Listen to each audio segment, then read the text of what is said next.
mgbede ọma nọ ụmụ ọdịnala Igbo, uhuruchi ọma nọ. Tata bụ Nkwọ. Anyị si na Nkwọ tata ka na-agakwa n'iru. Anyị si ka chi Nkwọ meela anyị ihe ọma meelu nwoke meelu nwaanyị. Anyị si ihe anyị na-eme, ọlụ aka anyị na-alụ, ọlụ oyibo anyị na-alụ, ya gaba aga. Anyị si na anyị na-agbuo n'iru ka anyị bute ihe ọma, anyị gbuo n'azụ ka anyị bute ihe ọma, anyị gbuo n'aka nri anyị bute ihe ọma, anyị gbuo n'aka ekpe anyị bute ihe ọma. Anyị si na anyị ga-adị ka echi, maka na echi adịghị agwụ agwụ. Anyị si na anyị azụ ka afịa, mana ya ma nna ka afịa. Anyị si na anyị ga-adị ka ugo, maka na ugo bụ ụzọ ọchake. Anyị siri egbe belu ugo belu, mana nke si ibe ebe na nkwukwa ya. Anyị si na nwoke ma nwaanyị ji oke anyị wee n'aka ya enu. Anyị sikwa n'aka ya mechikwa ka aka gbuo ya mgbu ka o wetu aka ya ka anyị were oke anyị, mana anyị si na site n'ọfọ anyị egbubiri ya aka welu nke bụ nke anyị. Anyị si na onye ọbụla gwọọla anyị ọgwụ ya saa n'ọnụ, ọ sacha ya nwụọ, ọ bịara egbu anyị gbuo onwe ya. Ụta nsi kwuo ya ka ọ ga-esi wee dị n'ọfọ ise. Aka m bụkwa onye nke gị, nwaada agbara ọma ụzọ mmiri. Abụkwa m onye mgbasa ozi ọma ọdịnala Igbo, bụrụkwa dibịa Igbo. Anyị na-agba afa, na-agbasi afa ike, na-alụkwa ọrụ mmụọ dị iche iche. Anyị na-enyekwala ụmụ Igbo aka n'ịchọpụta ihe dị n'ụzọ ha. Ndị chọrọ ịna-achịta azụ n'ọdịnala Igbo, anyị na-enyekwala ha aka na-ezife ụzọ eziokwu. Ụzọ eziokwu. Isiokwu nji maka ya wee bịa tata bụ abịa m ịkọ aka na ihe gbasara ndị ichie obere. Uru ọ balụ na mmadụ ga na-echekwa ndị ichie ya. Ndị ichie bụ ndị oyibo kpọrọ ancestors. Senti Okeke, Senti Okorie, Senti Okafọ, Senti Okonkwọ. Mkpa ọ dị na anyị ga na-echukwa ha. Mkpa ọ dị na anyị na-eme ki step ma business trip, ma ọ bụ na-eme ọtụtụ ihe dị iche iche, na anyị ga-agwa ndị ichie anyị, maka na ọfa abụ gịnị isi anyị ji wee bụrụ ụmụ, anyị ji wee bụrụ ndị Igbo. Ọ bụrụ na ọ bụrụ ọfa, anyị nwa akara ị na-ebe a. Ọ ihe ha gwubere, ọ ntọ na ana ha mebere ka anyị na-eme.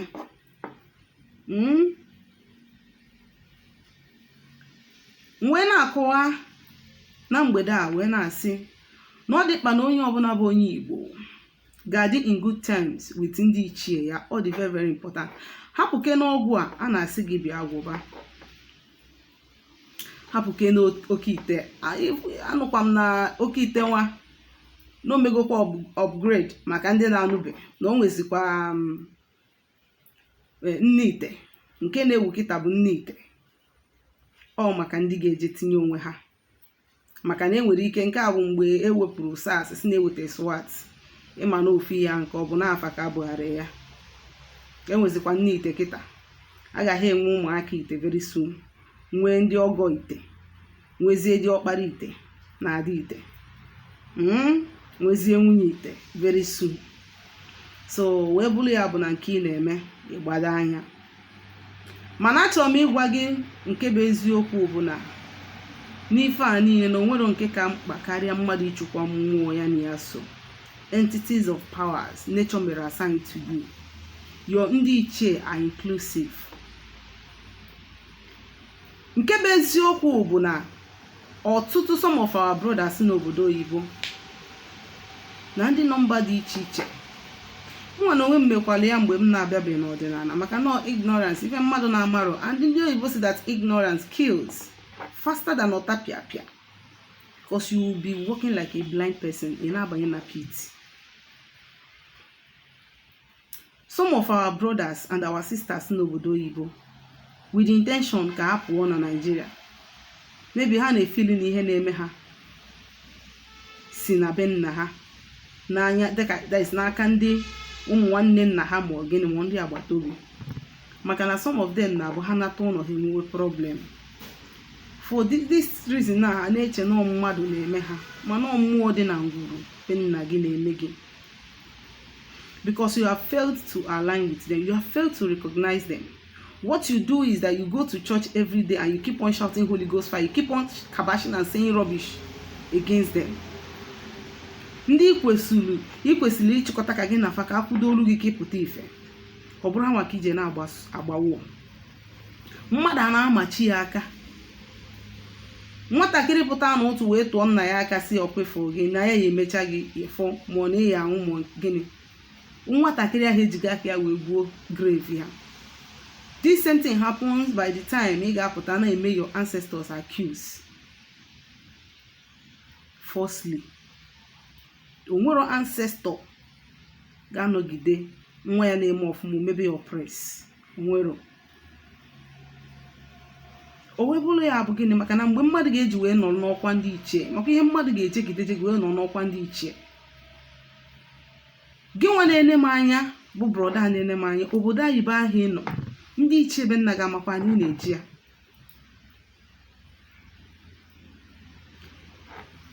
Lagos ahụ ị nọ na-azụ afịa, ndị ichie be nna gị ọmakwa anyị na-eji ya. Ịmakwa na obodo niile nwere ndị ichie, ịma na ndị ọcha, obodo ndị ọcha ahụ ị nọ na ndị ichie ha dịkwa.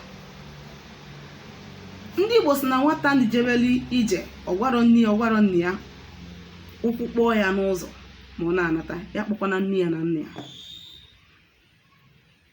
O wee bụrụ ya bụ gịnị, na mgbe ị nwere chance, mgbe ị nwere opportunities to call upon your ndị ichie and tell them, look at your journey, ha kwudoro gị nyere gị aka ka ịpụta ife, ha mee gị introduce to ndị ichie nọ na mba ị na-eje, ka ị were mkpụrụ ọma dị na mba nata n'obodo. Mgbe ị nwere the time to do it, imeri ya. Ị na-eje na-eti Holy Ghost fire, iche na ọya ebe okwu, ị nọrọ ebe ahụ ị nọ a na-anyụ gị ịkpa, iche nọ ndị nọ n'ụlọ, iche nọ ndị village ma na ndị iro mma gị, ị marọ nọ ihe i mere onwe gị. Maka na onye ọbụla nwụrụ out of ignorance bụ his own sin and his own cause, ọ bụrụ anybody's blame and responsibility. Na ya ama ihe kwesị ime, because ọ bụ na ị ajụ ajụjụ ya ama ihe kwesị ime.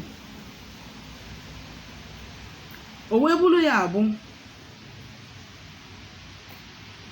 na o nwere ofu example m chọrọ inye ụmụ Igbo na-ele m anya. Ọ ya abụọ bụ echi ichefu ihe m kwuru, ijiri maka akụkọ nkọrọ wee cheta ya. Ọ bụrụ na ị bụ onye Igbo, ị bụrụ nna, nwa ga-achọ ije Lagos wee kpọọ gị sị gị, nna m achọrọ m ije Lagos ka m jee zụba afịa. Nna m biko, ọjị a ka m ji agwa gị ya, ma mmanya a ka m ji agwa gị ya, biko kpeelu m ekpere. Kedu ife nna gị ya eme? Nna gị out of his own pure heart, o ya eme gịnị? O ya pour out his heart to pray for you. O kpesialụ gị ekpere.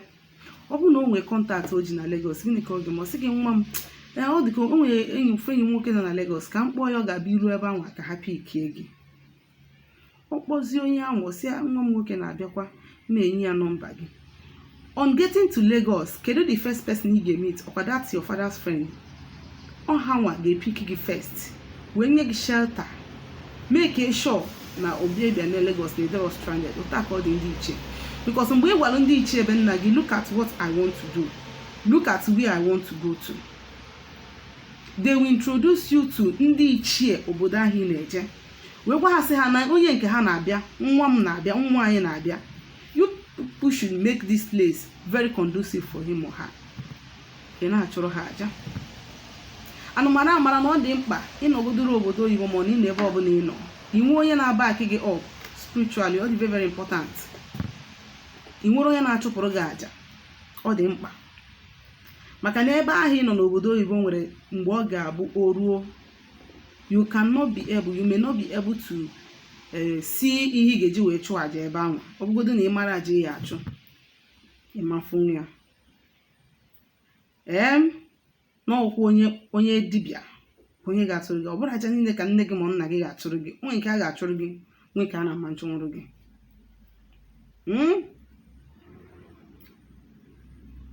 Ị ma na afịa ntụ ahụ ị na-eje, afịa dị iche iche ka hapụ ntụ afịa dị iche iche ị na-eje ọ na-abịa ije osi nke ya along the way. Ị makwa na igbupụrụ ndị ichie gị ọkụkọ ọdịnarị ọkụkọ wee kwe ha nkwa ha jee nụ ọrụ melu gị ha,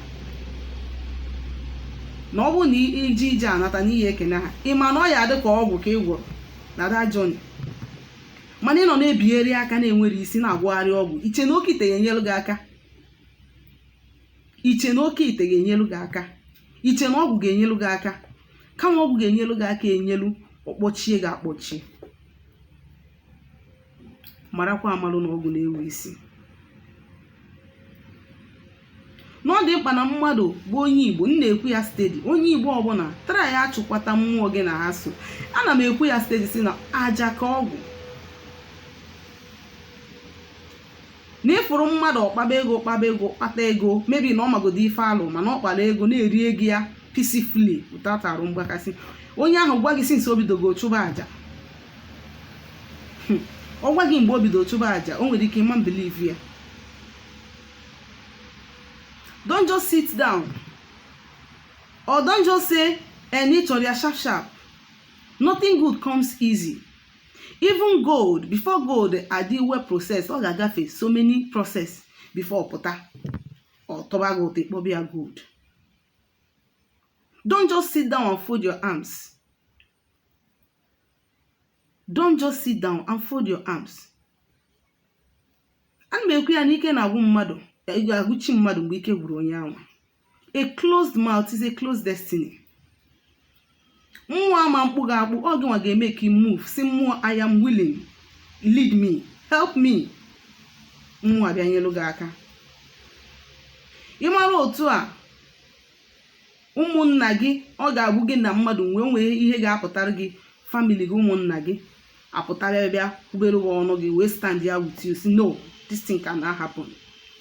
Otu a ka ndị ichie gị dị. And onye ọbụla pụta dị na nso ụmụnna ya, onwe ife pụtara gị ụmụnna gị ya bịa kwudoru gị, ọwụmasị pụta ka ọ dị na ndị ichie. Ọ bụ na ịpụta dị na nso ndị ichie gị, ọ gbajuo dọrụ gị, ndị ichie ga ya bịa kwuru gị? No, of course they will not. Ọ bụ na ị bụ somebody na-recognize ha, I recognize your ancestors, ị na-enye ha respect, na-enye ha ugwu dịrị ha. Ha nwere ike ịnọlụ ka onye ọzọ bịa kpagbuo gị. They can never. Ma ọ nọrọ onye ọbụla onye ahụ si na onye ogboni ma ọ na onye cult, si from nowhere bịa na-emere gị foreign magic, a practice foreign magic n'isi gị ebe ị nwere ọdịnala. Mmadụ na-eji abụ eze na mba onye ọzọ ebe a ka nwere nwoke n'obodo. Mmadụ ama nsi obodo ọzọ welu foreign power bịa n'ala Igbo na atọmenti gị, na dominate ala Igbo, ma ọ bụ na ikwudosi ike n'ọdịnala Igbo. Mana ọ bụ na ị hapụ ya, ị ma na mmadụ, somebody can come out from anywhere bịa rule over you in your own land.